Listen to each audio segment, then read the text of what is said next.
एक बार की बात, हीरा अपने दोस्त के साथ रात को लौट रहा था। तभी रास्ते में एक बरगद का पेड़ आता है। उस पेड़ के नीचे एक 100 रुपए का नोट पड़ा होता है। उसे देखकर हीरा खुश हो जाता है। अरे वाह वाह वाह, आज तो लॉटरी लग गई। रामू भाई, वो देखो 100 रुपए का नोट। फिर हीरा वो पैसे उठा लेता है। तभी उन्हें पेड़ में से अजीब सी आवाज आती है। फिर वो जैसे ही ऊपर की ओर देखता है तो उन्हें पेड़ पर एक 2000 का नोट लगा हुआ दिखाई देता है। अरे रामू, वो देख, इस पेड़ पर तो 2000 का नोट लगा हुआ है। मुझे तो यकीन ही नहीं होता भाई। भाई, क्या पता ये पेड़ सच में पैसे देने वाला पेड़ हो। एक काम करो, तुम जल्दी से पेड़ पर चढ़ जाओ और वो नोट तोड़ कर ले आओ। फिर वो 2000 का नोट तोड़ने के लिए पेड़ पर चढ़ा। और कुछ ही देर में वो नोट तोड़ लेता है। रामू भाई, ये नोट तो बिल्कुल असली है। अरे वाह वाह वाह, आज तो मजा ही आ गया। चलो भाई, अब जल्दी से नीचे आ जाओ, कहीं कोई हमें नोट तोड़ते हुए ना देख ले। अब तो हम पार्टी करेंगे। अरे हीरा भाई, कहाँ रह गए? जल्दी नीचे आओ, कोई हमें देख ना ले। अरे हीरा भाई, कहाँ रह गए? नीचे क्यों नहीं उतर रहे? कहीं तुम अकेले ही इन 2000 रुपयों को हजम तो नहीं करना चाहते भाई? तभी हीरा के चीखने की आवाज आती है। अरे क्या हुआ भाई, सब ठीक तो है? अरे यार, क्या करूं, ये तो दिखाई भी नहीं दे रहा। अरे भाई, तुम ठीक तो हो? क्या करूं? हाँ, मुझे ही ऊपर जाकर देखना होगा, ये आखिर माजरा क्या है। फिर रामू भी पेड़ पर चढ़ने लगता है। तभी पेड़ से किसी के गुर्राने की आवाज आती है। रामू वहीं रुक जाता है।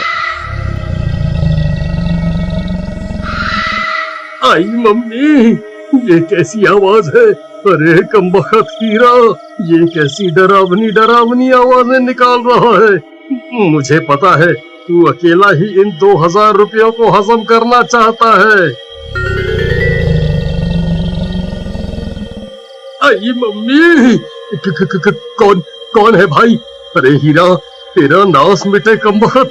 तुझे क्या लगता है, तू मुझे यूं डरा कर 2000 रुपए हजम कर जाएगा? मैं अपने हिस्से के पैसे नहीं छोड़ूंगा। हाँ। फिर डर के मारे रामू वहाँ से भाग जाता है। अरे मर गया रे, भागो रे। सुबह होने पर रामू सीधा हीरा के घर हिस्से के पैसे लेने पहुँच जाता है। ए हीरा, दरवाजा खोल, मैं अपने हिस्से के पैसे लेने आ गया। चल जल्दी मेरे पैसे निकाल। फिर हीरा की पत्नी दरवाजा खोलती है। रामू भैया, आप, अच्छा हुआ आप आ गए। ये कल रात से घर पर नहीं लौटे। मुझे बहुत फिक्र हो रही है, आप कुछ कीजिए ना। कहीं ये कमबख्त सारे पैसे लुटाने के लिए शहर तो नहीं निकल गया? नहीं, हीरा एक नंबर का कंजूस है। वो इतने पैसे खर्च करने वालों में से नहीं है। जरूर कुछ गड़बड़ है। राधा बहन, चलो मेरे साथ। फिर रामू राधा को अपने साथ लेकर उस बरगद के पेड़ के पास पहुंच जाता है। राधा बहन, हम रात को इसी रास्ते से आ रहे थे, तब हमें इस पेड़ पर 2000 रुपए का नोट लगा हुआ दिखाई दिया। उसे तोड़ने के लिए हीरा ऊपर चढ़ा था, लेकिन वापस नहीं आया।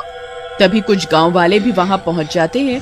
फिर रामू सबको पैसों की बात बताता है। अरे भाई हरिया, जरा पेड़ पर चढ़कर तो देख, हीरा भाई वहाँ है या नहीं? फिर हरिया पेड़ पर चढ़ जाता है और बहुत देर ढूंढने पर भी उसे हीरा का कोई नामो निशान नहीं मिलता। भाई, यहाँ ऊपर कोई आदमी नहीं है।